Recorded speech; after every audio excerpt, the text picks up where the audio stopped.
All right. Well, today we have a returning guest on the show, and I am loving returning guest interviews. So this is going to be fun. Welcome back to the show, Andrea Davis. So excited to be with you, Lindsay. Congratulations on launching your course. That's so exciting. Thank you. Yeah, it really is. I've been working on it for the better half of 2021, so it's kind of a huge accomplishment. Yeah, I mean, I don't think people understand how much goes into these massive online courses. It is so much research, so much work putting it together. And also just like I know the love you have for what you're creating and how much passion you've put into this. Yeah, it especially takes a lot of time if you want to create something concise. It actually takes more time because you're weeding out all of the junk. Plus, I did a lot of interviews with parents who had already been in the course before. And so it was just awesome to get their feedback. And then I just feel like it's better than ever. So it's exciting. So what is the course called and what do people get from it? We'll start there and then we're going to break down some pieces that they might find in the course. Yeah. So it's called Creating a Tech Healthy Family. And that was the original name of our course because that's one of my goals to help people do that. And my promise to people is that they will reduce screen time, restore family time, and raise kids who thrive. Because for me, that's really what matters. And I think that we can all agree we'd love to have less screen time. We'd love to spend more time together as a family. And really, I think we all want to raise kids who can thrive in a digital world. So that's my promise. And then one of the key distinctions between our resources and maybe others you might find is that we always start with the parent first. So in the first week, I'm helping you as the parent with your own tech habits. So just like whatever might be the hard thing for you, whether that's social media or whether that's, it could be any number of things, just checking the weather every 5 minutes, just really kind of honing in on that. So obviously we don't want to be distracted parents. And it's so hard. Like this thing in our hands can be so distracting. And I think parenting has always been full of distractions. Like I think back to Little House on the Prairie and like their fires, they're cooking something and it started a fire. And you just think, yeah, parenting has always been full of distractions. But this thing that we carry in our pockets and our purses really can keep us from being an intentional parent. And so that's where we start. And then in the next section, I help you work with your spouse or your partner so that you can get on the same page. And I just know that from experience, it is so helpful to have some discussion points and think about like, okay, when do we want to give our kids a phone or do we? And then what will that process look like? And are we going to use filters and what should they be? I think there are all these things that they're conversations that parents need to have, but they don't always know where to even start. And it can be overwhelming. And also if they're not always on the same page, I'm just kind of helping you get on the same page and find some balance. So that's where we go. And then the next two sections are all about working with your kids and helping your kids. And we go through this tech healthy family formula where we're first promoting connection, then we pause, then we prepare, then we protect, and then we practice. And as you go through that formula, you're really, because I think a lot of times as parents, we want to start with just like fixing it, right? Like fixing the problem. But instead, there's kind of a lot of stuff that has to happen first. We have to build the relationship. We have to pause and kind of self-reflect and see, well, what is going wrong or what is going right? And then we have to teach our kids. We have to prepare them, protect them. And then the practice part I really love. It's where we actually start putting those habits and ideas into place. And I help families create a family tech plan. And so, yeah, it's exciting to me to see how it's kind of all come together. Yeah, one of the things I love about creating the family tech plan is that your kids are involved in the process of these things. Like so many times it's like, if I give my kid ownership over being a part of the process, they're just so much more receptive to like taking part in it. Like they were part of the planning. It's like if you plan a big event, like you take a lot of pride in that event that you planned. Yes. Yeah. No, exactly. And then your kids are helping each other. They're helping you as the parent. Like, Mom, remember, we're not taking phones into the bedroom. Yes. And So it helps everybody be accountable. So this is one of the things that I struggle with, is that me being on my phone, right? Like oftentimes, honestly, if I'm sitting on the couch like scrolling or something and I hear someone come into the room, I like throw my phone to the side because I'm like, I don't want my kid to walk into the room and see my face in the phone. You know what I mean? Yeah. And so it's like, Lindsay, maybe you shouldn't have been on the phone anyway. And not to say that like we can't ever be on our phones. I mean, you and I, Right. a lot of our job is done on our phones, right? Yes. Yeah. But yeah, or like if my kids are coming home from school for the day and the first thing they do, they walk in the door, I don't want them to see me with my face in the phone. And then lastly, scrolling on my phone in my bed, like, I just like, I'm trying really hard to keep my kids from seeing me constantly do that. But I will say it is a struggle. It's hard because these phones are addictive. I mean, they are. Yeah, they are. Yeah. And again, I think it's not like, oh, we can't ever be on our phone. And I talk about this in the course, like really thinking about, there's a gal named Emily Churkin who's in my space, and she always uses this line of use your tech or, live your tech life out loud. So just talking to your kids about what you're doing. Oh, and even one thing that I've been better at is even bringing my kids into my world on my phone. So if I am doing something and I'm looking at something, I'm like, look, you guys, and bring them into it instead of like it's a separate thing that you can't see, so they know what I'm doing. And then one thing that you brought up that is super important, and I talk about this in the course, is being mindful of the crossroads in your home. And so those crossroads are like when your kids come home from school, and really being intentional about, hey, this is like 30 minutes where I can put the phone in the charging station and not look at it. And I can help get snacks and have the conversations, and whatever. And I think that those connection points, you can kind of identify those like in the morning and when kids get home from school and bedtime, and there's those certain times a day. And then there might be other times when you're like, hey, mom's got to do some work for 30 minutes and I'm going to be on my phone, but that's what I'm doing. And so, just communicating, I think, is important. I struggle with it sometimes because they come home from school and I'm like, I'm going to be on. I'm going to be the best mom. I'm going to ask them about their day and have all the snacks. And like, they're like, it was fine. I'm good.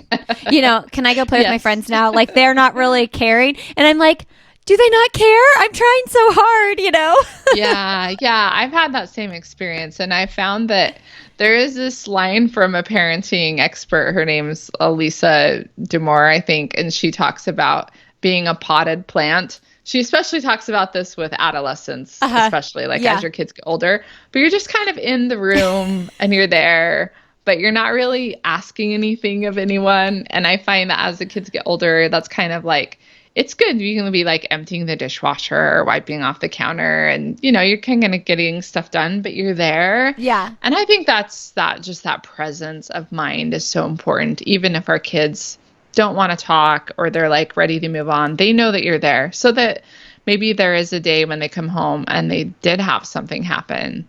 They'll know like mom's always there, like in the kitchen, or she's always, I don't know, just available. Yeah. I think that's so important.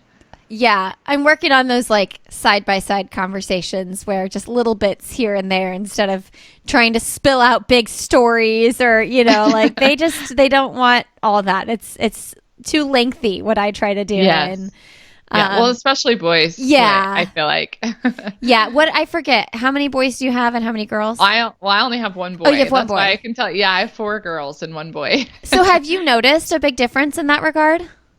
Yes. Yeah, definitely. But I even have some of my girls are actually pretty private. Yeah. And they're not super chatty. But I will find now at nighttime, like 10 o'clock at night, that's when all the older kids, the teenagers, all come alive and they start to kind of feed off of each other. Mm-hmm. And that's when a lot of the conversation happens now instead of like right after school. Which is hard because you have to recharge yourself then, because you're used to, when your kids are little, you're used to being like, my day is done, 8:30 or whatever. Bedtime. Yeah. Bye. Yeah. But now it's like, these conversations are happening when I used to like be ready to watch my show for the night or go to read my Yep. book for the night and be done with kids for the night. It's so true. And same thing, like even last night, because I have been working more the past few weeks because of our course and Yeah. trying to share it with the world. Again, it's like I'm one person. And so there's only so much I can do. But last night I was working and my girls were right out here because our office is right next to the kitchen and they were chattering. And I just went out and got a little snack and just kind of visited with them for even like 10 minutes. And so I think, we can't be too hard on ourselves, but even just making a point to interact, to connect, even for just like 10 minutes is so important. Remind us of the ages of your kids. It's been a year since we last interviewed, so. Yeah, so my oldest will be 17 in January, Oh, wow. which is so hard to believe. She just took the ACT. I'm like, how did we get here? But yeah, so she's almost 17, and then I have a 14-year-old girl, a 12-year-old girl, and then my son is 10, and then my youngest daughter is 7. Okay, you have a 10-year spread. Yep. Oh my gosh. What is your advice to, okay, well, no, here's a question because, go back and listen to my first episode with Andrea, first of all. Andrea tells the story of like giving her oldest daughter a phone before she later realized before she wanted to. So now that your daughter's 17, what does that look like? Oh, it's so much better. I can't even tell you. We later put together a course called Untangling Teens in Tech, where it's more of a one-on-one approach with your teen. And so I created that like with my daughter really because I thought, okay, I didn't prepare you well the first time. And so we went back to the brick phone for quite a long time. And then at some point you realize I have to start like allowing some baby steps and teaching and not just restricting. Yeah. Which can be challenging. And so I kind of helped her. Well, she went through and identified her values. Like what are my values and how do I want to live my life both offline and online? And I think that's so powerful because if a kid can't do that, they're really not ready for much access on a smartphone. Because as you know, when you hand them a smartphone, you're handing them the world. So there's just so much access to everything. So they really need to have that strong sense of self and know who they are. So she did that. And then we created a parent-teen pledge together where she kind of said, okay, this is how I'm going to use my device. And then on my behalf as the parent, I said, okay, I'm not going to flip out or overreact when things don't go well. And I think that was helpful for her to see that I had a part to play in this too, that wasn't just about me laying down a cell phone contract and being like, don't do any of these things, here, sign it. It was more of a collaborative approach, which is really helpful. And so that's been so great. So she now, is almost 17. She has an iPhone. It still has restrictions on it. And I'm okay with that because we've allowed some apps on the phone. And in fact, she does now have Instagram on there, but I have access to the account and she has a 30-minute limit each day. Okay. So that seems like a healthy amount. Yeah. And there's actually a study about that says that that's kind of a sweet spot for social media. For adults and kids, I'm sure. Like not kids, but like teens. Everybody. Yeah. And so, that just seemed to work really well for us. And again, I didn't allow social media for quite some time. But as they get older, you kind of have to take this mentoring approach. But we just picked one platform. Okay. And I just picked the one that I was most familiar with and that she was interested in. That was Instagram. And again, I think you can find junk on any platform. I mean, I know you can. You can also find good things on any of them. But we picked the one where I just felt like she was interested and I could monitor that. So that's what that looks like right now. But, she has limited access to other things and she doesn't have games on her phone or anything. And I know there have been conversations at the high school, even like during class, about social media apps. Because I think, too, the teachers, everyone assumes that all the kids have everything. And I know she had to speak up one day and say, well, my mom doesn't allow that. Yeah. My mom doesn't allow that. And I was like, wow, I mean, that's great. Like she was okay with that and she was okay saying it. But 4 years ago, no way. Like it would have been embarrassing. A completely different story. Yeah. Yeah.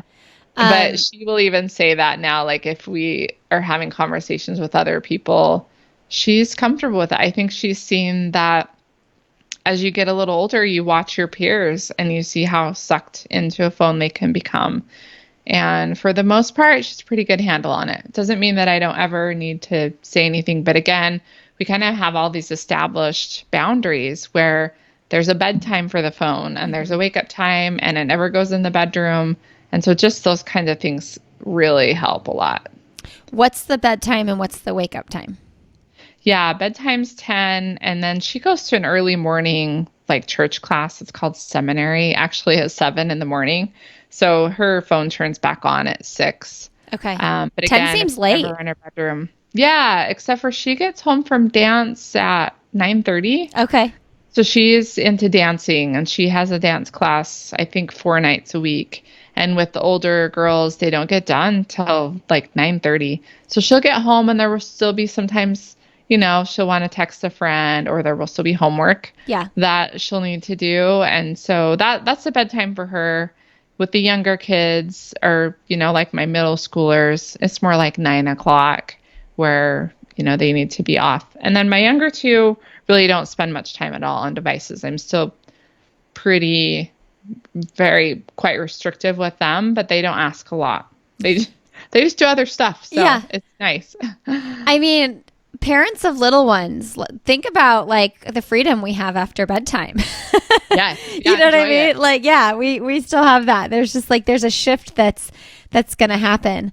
I'm curious, did you talk to her about this is something I need to do for myself, and I want to definitely talk to my kids about it if they do get on social media, like curating what her feed looks like so that she's following people that are like positive and, people that aren't going to like make her feel bad about herself and things like that. Yeah, that's definitely one of the things we talked about as we went through the Untangling Teens in Tech course I think it was part of identifying your values, but along with those values, yeah, who do you follow? Who emulates those values? And so, yeah, you hit the nail on the head. Just having the conversation about following people that are going to be positive and make you feel uplifted and not make you feel worse about yourself. And I think as we see these headlines that are starting to come out about, Instagram being toxic for teen girls, and again, you curate your feed. Yep. And so, but sadly, there's a lot of information out there about self-harm, about suicide, eating disorders, cutting. I mean, all the things that you don't want your teenagers to get into, drugs. There's just content out there just waiting for them. And so you really do have to talk about what do you want your feed to look like, and checking in with them too. Not in secrecy, but just together is really helpful. The values thing, I love that. And so the other day, my boys, everybody just had a day. Like it was just not a good evening in our house. And everybody was fighting and being mean to each other. And so I'm like, we're going to get our family values in line. So Nice. the next morning I got out the big whiteboard that I bought these whiteboards for my office, and Yeah. I have not put them on the wall yet, and they've turned into like toys for my kids, which I'm like, well, they're like they're like writing letters and stuff on there. So I'm like, maybe I just need to buy myself a separate one. But anyway. Yeah, totally. Kids love whiteboards. They love them. And my son, my 5-year-old, was just practicing his letters. So I'm like, well, I guess that's a good thing. It's more fun than paper. Totally. But anyway, so I had everybody write down their 3 family values. Oh, that's awesome. But it's funny what they wrote. Let me see if I can find it. Hold on. Yeah.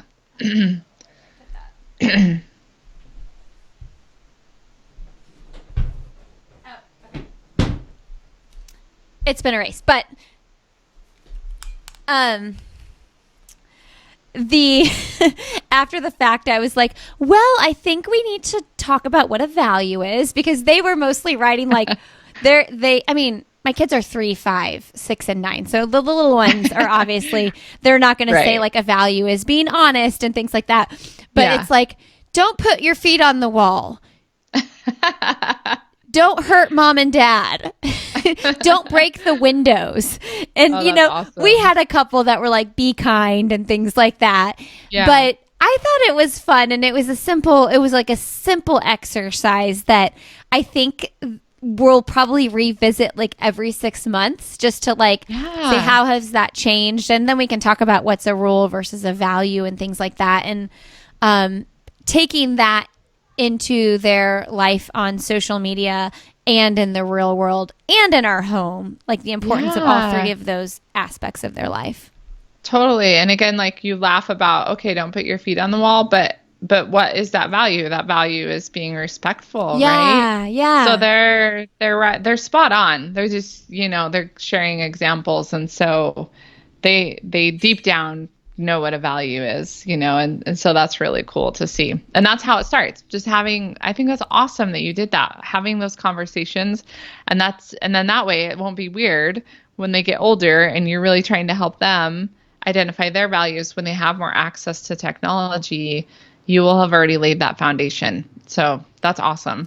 I love that you said that, because I don't know why, but I didn't think of it like that. I didn't think of it like, oh, they say don't put their feet on the wall. But what we're really getting down to is that's disrespectful to put your feet on the wall. So being Yeah. respectful is the value.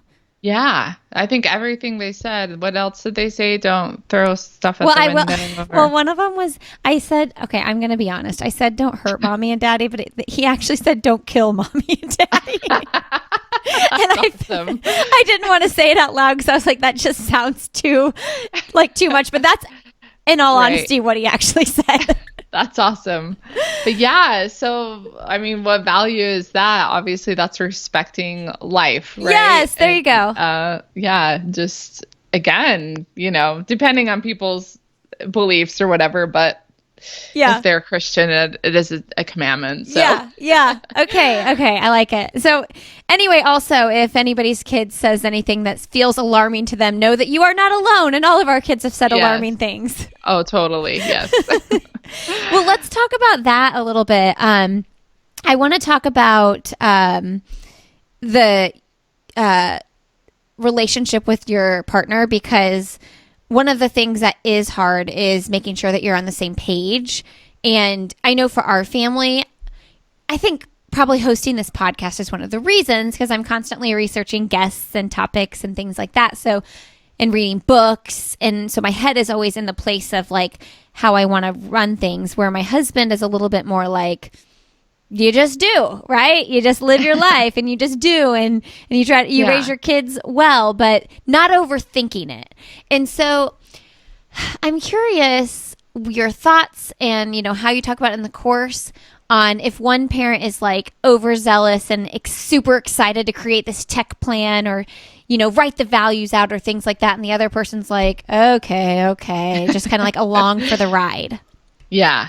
Yeah. Well, I will say that's normal. And generally it is the mom who is more gung ho, because our brains tend to be able to think about lots of different things, and we multitask, but our brains also multitask. And I think we have like this almost innate gift to really nurture our kids, and we want what's best for them. And dads are amazing too. And I think that they bring different things to the table.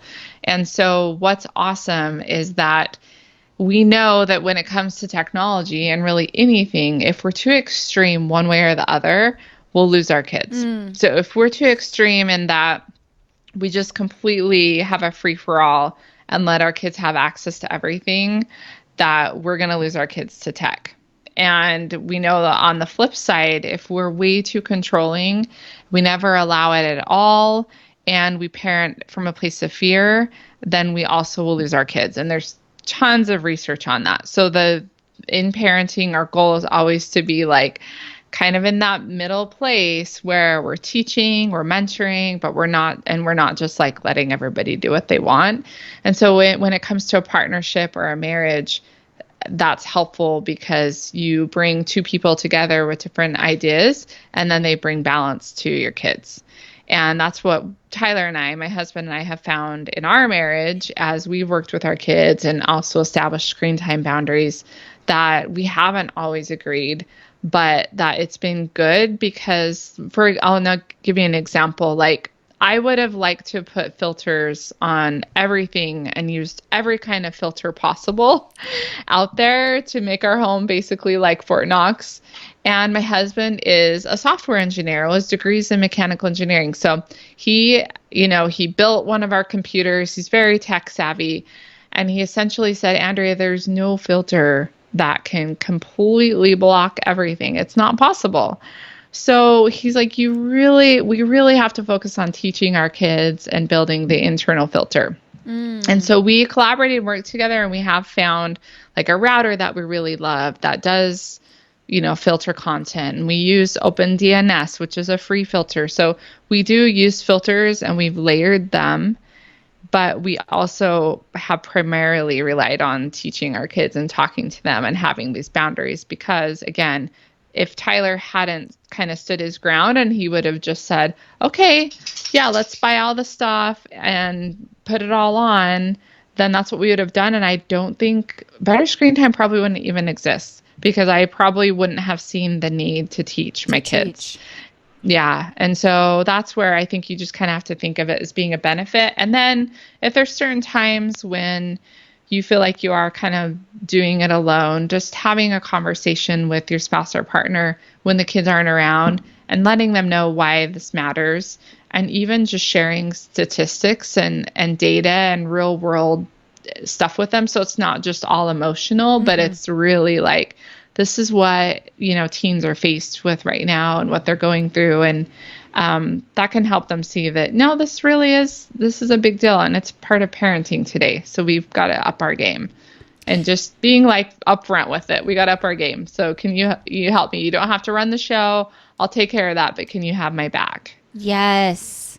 I feel like that with a lot of different topics. I guess if I categorize them though, I'd have to really think about it, but tech would be like one of the big three in terms of that kind of stuff.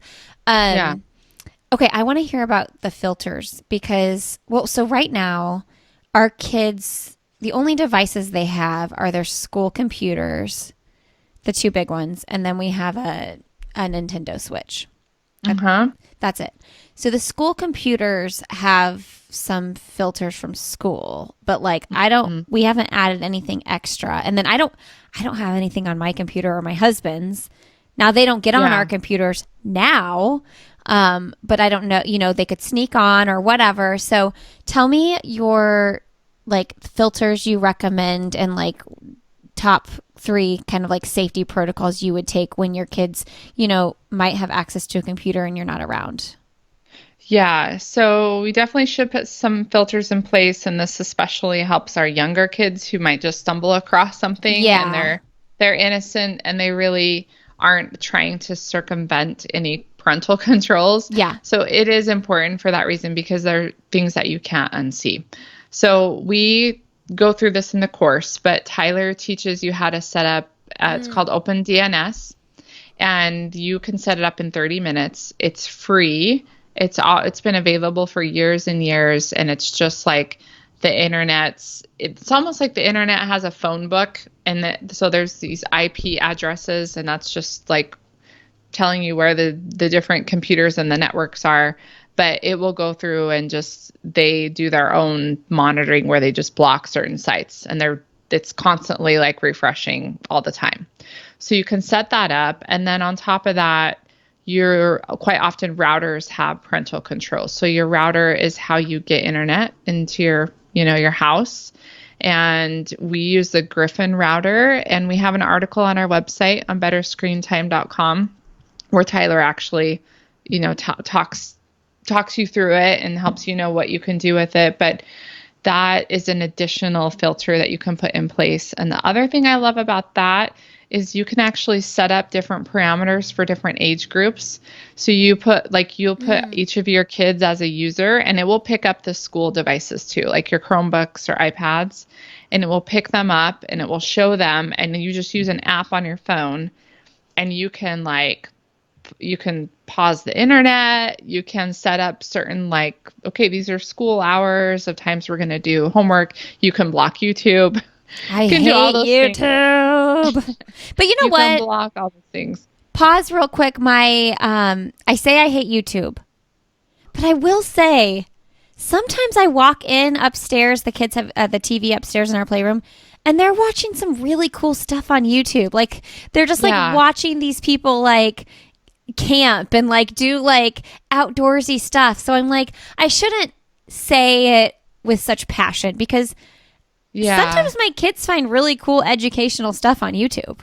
Yeah. At our house, we kind of try to make it the rule that you only watch it together. Yeah, Like that's a great watch idea. YouTube together Yeah. and in open area. So Yeah. we're not like on a Yes. device isolated. Yeah. But yeah, my kids have some favorite YouTubers that they like to watch. Yeah, I mean, And there's some like wholesome, good stuff, and like right. even some of the like families that like their kids do stuff. They're just doing like experiments and like I mean, it's Yeah, good, clean stuff, totally. but there's also some like awful stuff. So Yeah, so again, like you can go in and you could block YouTube just on a certain like school device so Yeah. that they're not getting distracted. But then sometimes, the teachers ask them to watch YouTube video. right, So it is tricky. But again, having that family tech plan, but then also, and then I always recommend that families shut off their Wi-Fi at night. So oh, that's a great idea. you can do that with the router and it's just a setup and it turns off and that helps me too. It's Right. like, oh, it shuts off at 10:30 for us. So if I'm still on my computer working at 10:30, I'm like, oh, I just got kicked off. I guess I'm That's going to bed. so smart because as your kids get older, they wake up in the middle of the night.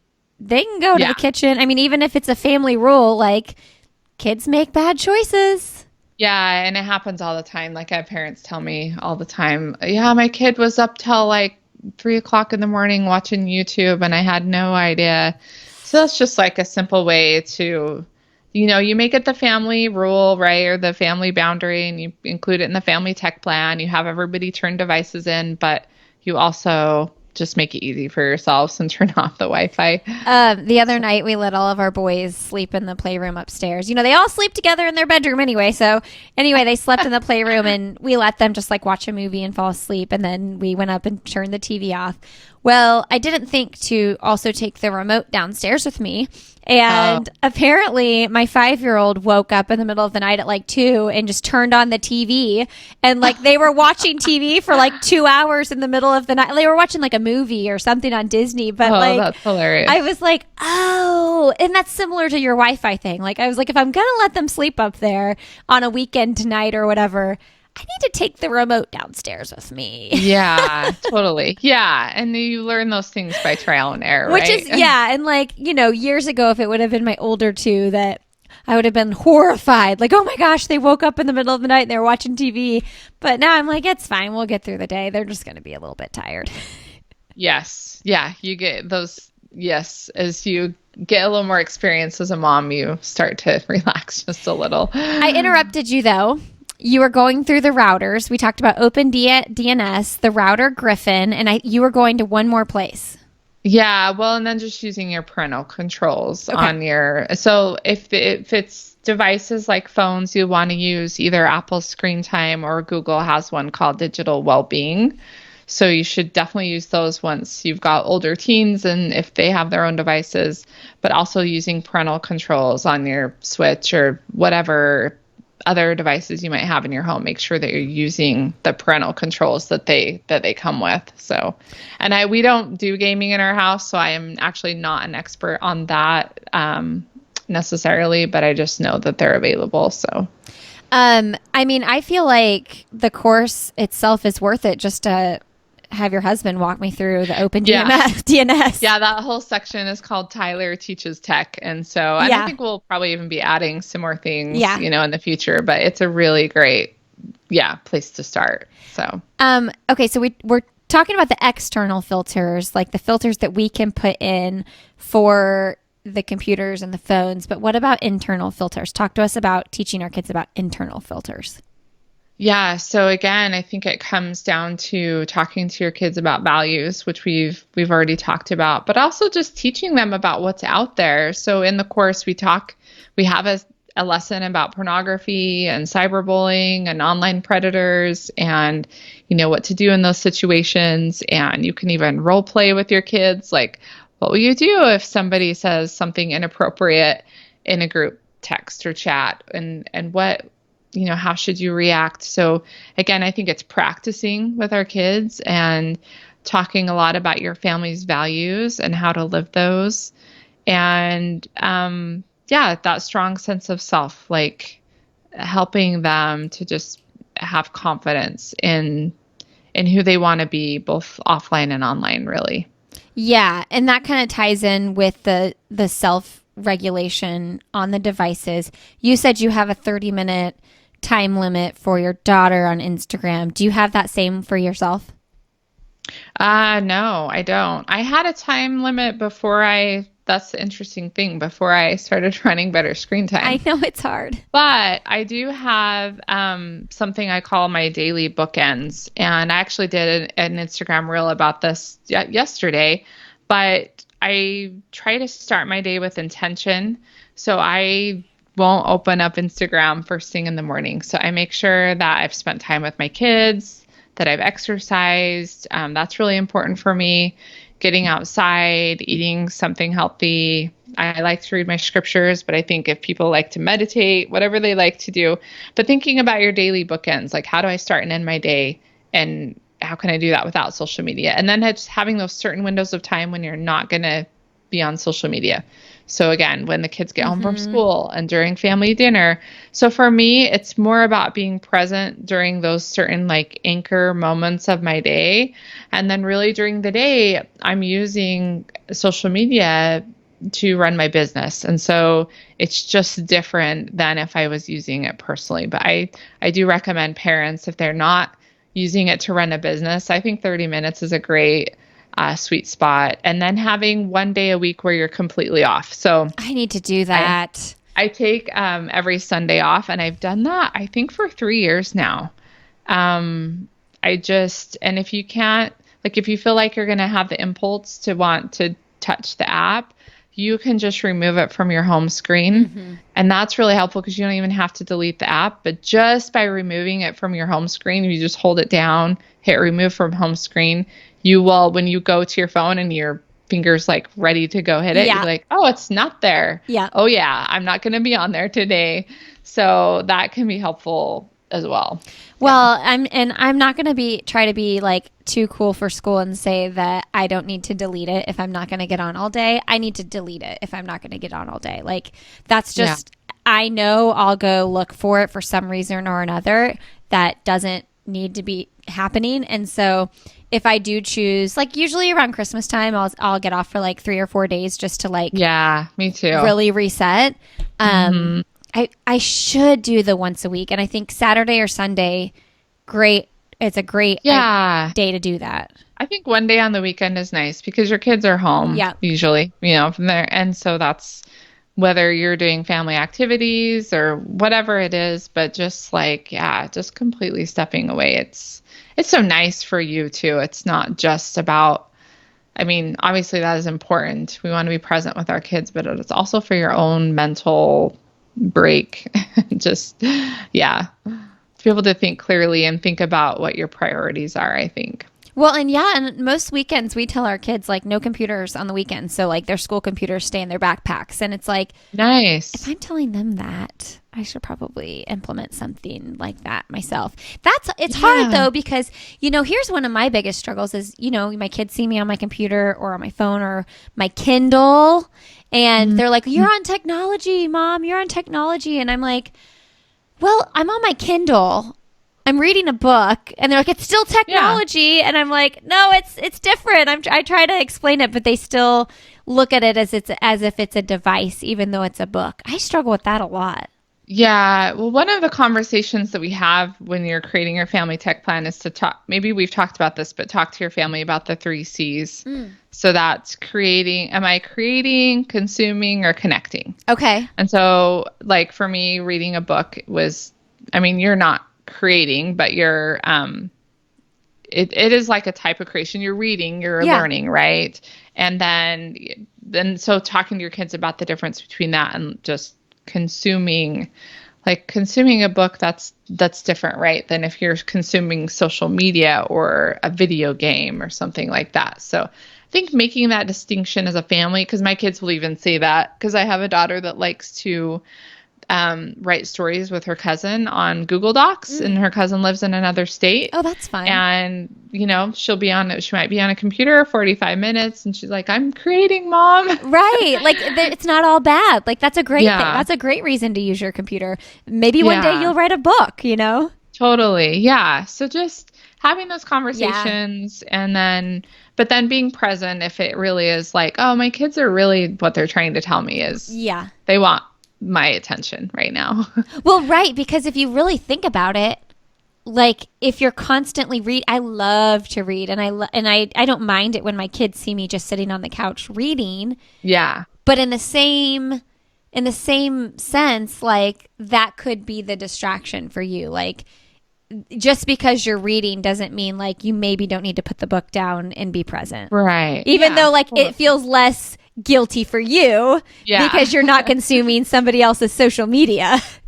Totally. Yeah, totally. Yeah. And again, there's always been distractions from parenting. Right. And so we just have to be mindful of that. I always think about that with my parents and like our grandparents. I'm like, what was my mom doing? My mom was so young when she had us. She was 19 when she had my sister, 21 when she had me, 23 when she had my other sister. And she oftentimes tells me, because I think she kind of laughs at my little podcast, she's like, there's just so much information and so much coming in. She was like, I just did. Like, I didn't have time for any of that. Because, same with my mom. Because she was so young. She didn't have the resources we have. She didn't have any money. Who would have money if you had kids at 19? Exactly. And so, yeah. So I'm always like, what was she distracted with? And I think it was probably cleaning the house, because she always has a very clean house.